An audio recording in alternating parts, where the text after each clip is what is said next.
But overseas in London, one newspaper investigation claims protesters often go home at night. Thermal images on the Daily Mail's website show most of these tents in purple appear to be empty.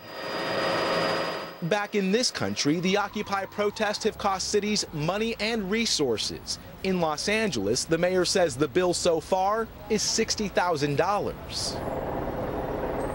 And late tonight, there's word of the first serious Occupy injury. A 24-year-old Iraqi veteran who served 2 tours of duty in Iraq was critically injured when he was hit with a projectile here in Oakland last night.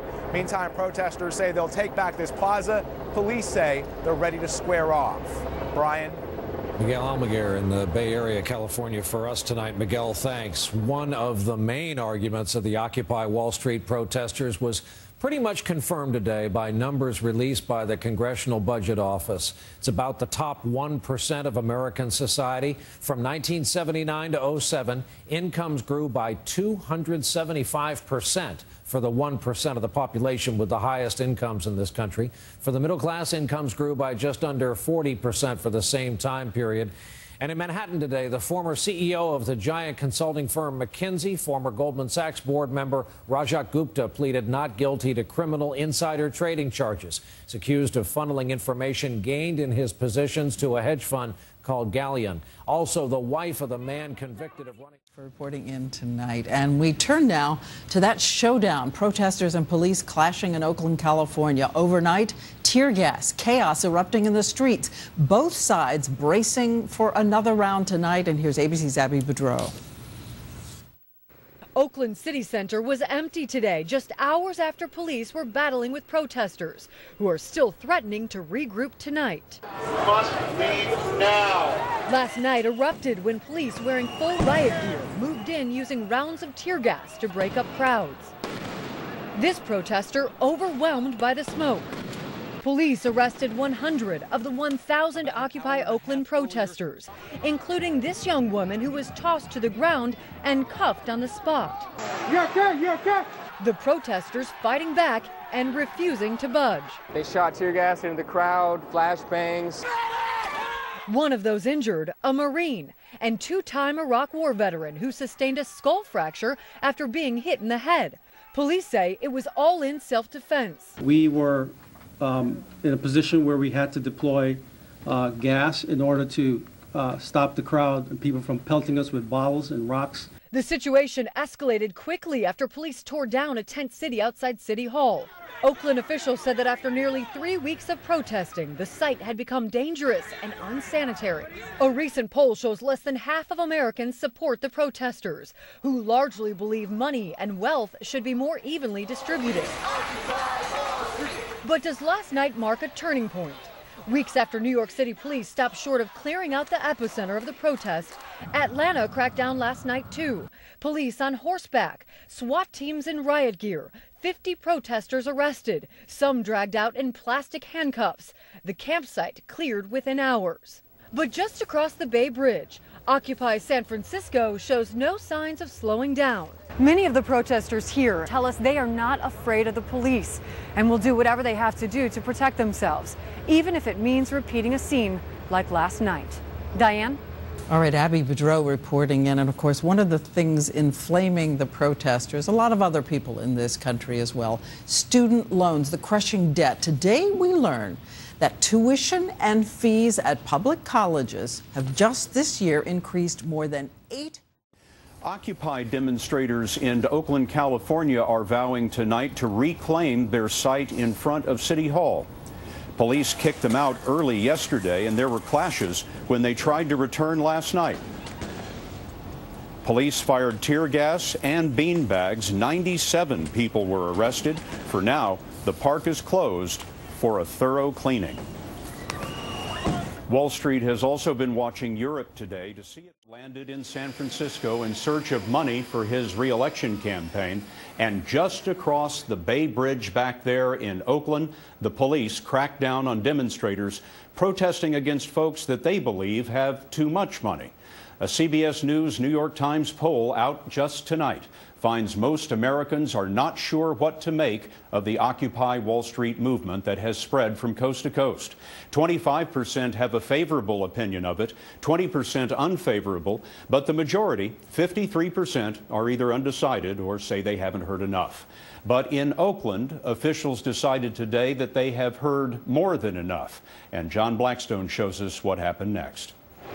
Riot squads confronted about 350 demonstrators in front of Oakland City Hall. Some resisted. In all, 85 were arrested. By first light, the 2-week-old Occupy Oakland settlement was empty and in ruins. It is so wrecked in there now. It is trashed, and it was beautiful. Number of protests here is now down to perhaps a few dozen, but there's a huge presence of riot-equipped police who've now sealed off the entire block around Oakland City Hall and the remains of the Occupy Oakland campsite. Occupy! The forceful crackdown was a surprise in a city where Mayor Eugene once backed the protesters, saying democracy is messy. But things got too messy with complaints of sanitation and safety. The issue is not whether we support the movement. The issue is the safety of the people who are staying overnight. Across the country, city governments are losing patience with the makeshift settlements inspired by New York's Occupy Wall Street demonstration, which has cost the city $5 million in police overtime. We will not be silent! In Dallas yesterday, police removed protesters when they blocked a bank entrance. Do you think that I'm going to sit there and let an officer tell me I can't speak my word? In Atlanta, the mayor has ordered the camp to be gone within 2 weeks. In Chicago, there have been arrests and warnings, but so far the campers in Grant Park have been allowed to remain. We got to let the politicians know this is the mood of the entire country. Here in San Francisco, this Occupy camp has been growing larger, but city officials say that's exactly what could bring an order to shut it down. John, thank you. As we said, the president came. Starts now. Live in Western Oregon, you're watching KMTR News Source 16. And this is News Source at 6:30. And we're hoping that everybody contacts the city manager, tells them to keep the police away from arresting lawful protesters. Occupy Eugene demonstrators are on the move tonight, and they say a no-tolerance policy is now being enforced by police. But police officers say that is not the case. Protesters have been camped out downtown for a week now. But with Saturday Market coming up tomorrow, officers are now getting involved. It is our top story tonight at 6:30. Protesters packed up their tents this morning. They cleaned up the park blocks downtown and then started the march at 8th and Oak. A spokesperson says they're headed to Alton Baker Park, but this will just be a temporary location. Demonstrators met with city officials and police officers today, and they will continue to work on finding a more permanent occupation site. I don't know, but our primary mission is to get everybody back together so we can collaborate on what their next moves are and to make their event as peaceful and safe as possible. Captain Stronach says if they choose someplace unsafe at their new occupation site in the future, then police would be getting involved. But right now, he does expect a peaceful event. A group called We the People Eugene was with protesters today. They're starting a petition asking for constitutional change targeting corporations. They presented it to Eugene Mayor Kitty Piercy today. The petition wants to change the way that the Constitution regulates corporate political contributions and spending. More than 3,200 people have signed it so far. That petition will now go in front of the Eugene City Council in mid-November. That's what this is all about, too, is who are we going to be as a nation, and how do we get to be the healthiest nation that has the greatest opportunity for our children?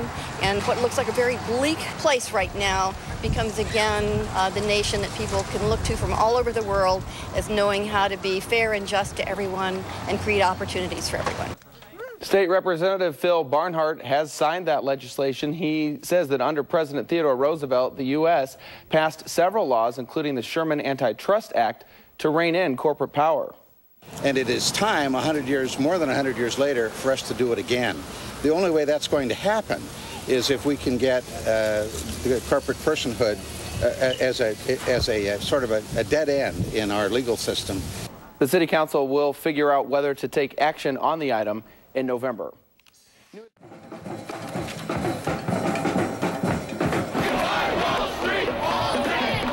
So most interesting things about Occupy Wall Street is the money. Where's the money coming from? They have raised about $300,000. Who's funding them? How are they spending the money? Where is it going? How are they not using the big banks? Does everyone know you around here as the money man? A lot of people do. What kind of power? People power! You call yourself Chief Financial Officer or something else? No, there is no chief. What are things like these days? It's pretty crazy. I mean, this is really like doing an office job in a mosh pit.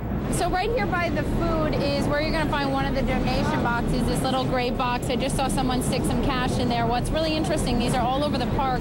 And what Occupy Wall Street tells me is that they have gone to the point where they're getting thousands of dollars of cash donations here in the park every single day. It's come from all 50 states. The average donation is a bit over $47. How do you make the decisions on what to spend the money on? Is this a Democratic vote? How does it work? Yeah, we have our General Assembly. That's made up of how many people? Everybody here. To stay warm! To stay warm! Well, I voted yes for us to get a storage facility, and I voted on spending the money to get it. I voted for the U-Haul, for us to go back and forth with our packages. As far as I'm concerned, they're doing a very good job of providing us with what we really need. And I had a tattoo shop for many years. I helped run a software development company. I went back to school to NYU Poly, and basically my concentration is finance.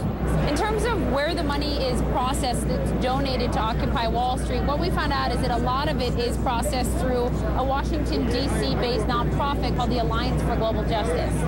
In terms of the fundraising, in terms of how you get your money, how you spend your money, what do you think differentiates you from a big corporation? First of all, we're by the people, for the people. And we're not trying to make a buck here. We're trying to feed people. We're trying to get them some medical attention when they need it. We're trying to clothe the people that come down here. We're not trying to be greedy. They go to great lengths to be transparent as possible. Peace. Peace. My grandparents were in the civil rights movement. My parents were in the anti-war movement. It's my turn now. Kira, it has been fascinating to watch this movement, and we're going to keep following the money behind it and see what happens. Pete, who you just heard from, thinks that they're going to raise $1 million in the next few months. We'll see if they reach that goal. As for him, he said he plans to be down there through the winter and actually through the 2012 election cycle, and we'll see if it grows or if it sort of disperses. Kira, I asked him, what's your end game here? Because all the protesters seem to have different end games. For him, he said, I want to get the money out of politics, not just corporate money, also personal donations. He wants to see political campaigns funded through taxes. And I said, but, you know, you guys are raising money through donations. His answer to that, Kira, was we are not a political movement. So that is his end game. But again, interesting to meet the guy in charge of the money there for Occupy Wall Street. Yeah, we'll continue to track it right along with you.